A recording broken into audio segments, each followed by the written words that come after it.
Bapak Ibu, sering tak kita berantem di dalam rumah kita? Tiba-tiba anak kita nangis tengah malam tanpa alasan.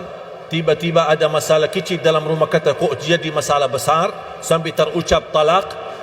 Kadang kita pulang ke rumah tidak merasa nyaman, kita merasa kesempitan, ada sesuatu yang aneh di dalam rumah kita tapi kita tidak tahu, sampai kita minta didoakan atau mendatangkan guru ke rumah kita supaya mendoakan, karena kita ada merasa sesuatu yang di dalam rumah kita yang belum jelas, gangguan, makhluk halus, apa alam gaib, macam-macam.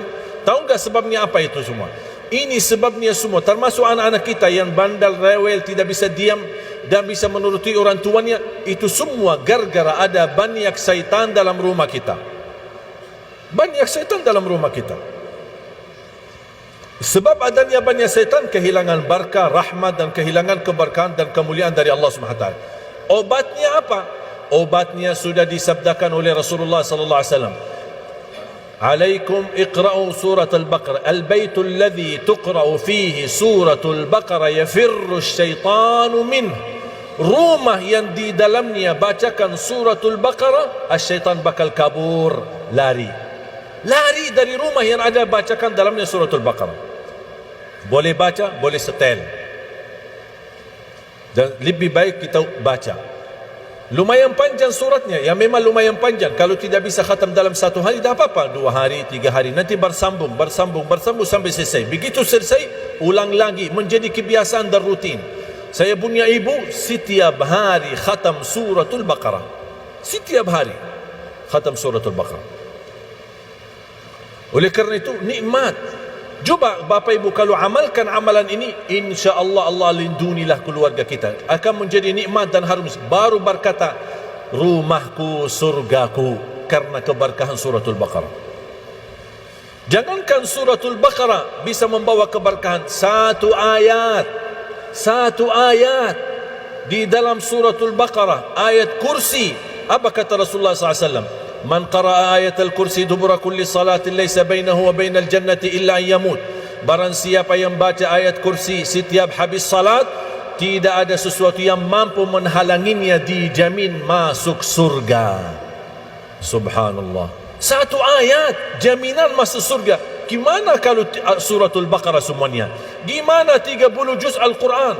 Makanya selalu saya ingatkan jamaah, habis salat jangan tinggalkan ayat kursi.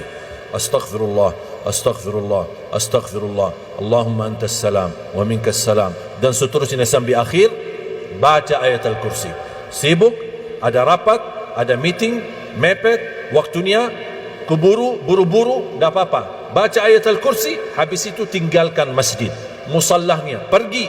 Terus zikir yang lain gimana? Tak apa-apa, sambil jalan kaki, naik motor, naik mobil. Subhanallah, subhanallah, subhanallah, terus, agar kita tetap menjaga. Karena apa kata Rasulullah? Barang siapa yang baca selepas salat ayat kursi, dijamin menjadi ahli surga. Bahkan dibaca di saat tidur, kana lahu minallahi hafiz wa la yaqrabu syaitan. Dijaga oleh Allah dan tidak akan didekati oleh syaitan. Ayat al-kursi di waktu tidur.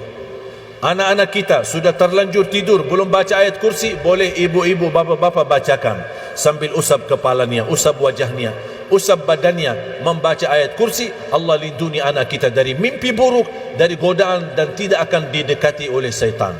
Jangan digoda oleh syaitan, tidak didekat oleh syaitan. Faham Bapak Ibu? Termasuk suratul Baqarah, atau kita mau khatam Al-Quran, apalagi kita di hari-hari yang agung dan mulia. Bapak Ibu, nilai ibadah, pahala ibadah di hari-hari 10 Dzulhijjah ini jauh lebih besar daripada hari lain. Bahkan kata ulamaul muhaqqiqin, amalan-amalan di hari 10 ini jauh lebih mulia daripada amalan-amalan di bulan suci Ramadan. Coba bayangkan. Walaupun itu berbeza pendapat, tapi sebagian besar ulama al-muhaqqiqin, mereka berkata amalan-amalan di 10 hari ini jauh lebih mulia daripada bulan Ramadan. 10 Dzulhijjah, 10 hari Dzulhijjah. Sampai Rasulullah SAW bersabda di hadis yang diriwayatkan Imam Bukhari, tidak ada amal salih yang paling dicintai Allah sebagaimana amal salih di 10 hari Dzulhijjah ini. Kemarin 1 Dzulhijjah, hari ini Sabtu, sekarang hari 3. manfaatkan sisanya. Kalau bisa berbanyak puasa, berbanyak sedekah, berbanyak baca Quran, terus berusaha segala amal kebaikan. Setiap amal salih anda punya saham di situ. Nilai ibadahnya jauh lebih besar daripada bulan-bulan lain. Kenapa? Karena Rasulullah SAW bersabda, sebaik-baik hari di dunia adalah hari 10 hari Dhul Hijjah. Bahkan hari yang termulia di sisi Allah, Yaumun Nahar. Inna a'zamal ayami inda Allah Yaumun Nahar. Hari yang paling agung di sisi Allah adalah hari kurban. Kalau tidak bisa puasa semuanya, paling tidak puasa Arafah tanggal 9, satu hari. Satu hari, tapi berkahnya menghapuskan dosa 365 hari. Satu hari menghapuskan dosa 365 hari. Subhanallah. Jangan dilalaikan. Ramadan aja yang 30 hari begitu cepat habis. Masa 10 hari pasti lebih cepat. Apapun saham amal salih, tahajud walaupun 2 rakaat tutup witir, baca Quran, sedekah, zikir, istighfar, silaturrahim, ziarah kubur, apalagi kalau orang tuanya sudah meninggal. Apapun amal salih lakukan. Apapun amal salih, sekecil apapun amal salih, usahakan setiap ada amal salih anda punya saham, anda punya saham, anda punya saham. Biasanya suka masbuk, usahakan 10 Dhul Hijjah ini saya tidak mau masbuk lagi. Biasanya ketiduran salat subuh, usahakan jangan ketiduran salat subuh lagi. Usahakan kejar takbiratul ihram sama imam, jaga sunnah qabliyah ba'diyah, jaga salat duha. Segala amal kebaikan anda bisa lakukan di 10 ini hari, karena sangat luar biasa kemuliaannya. Jangan sampai tersia-sia.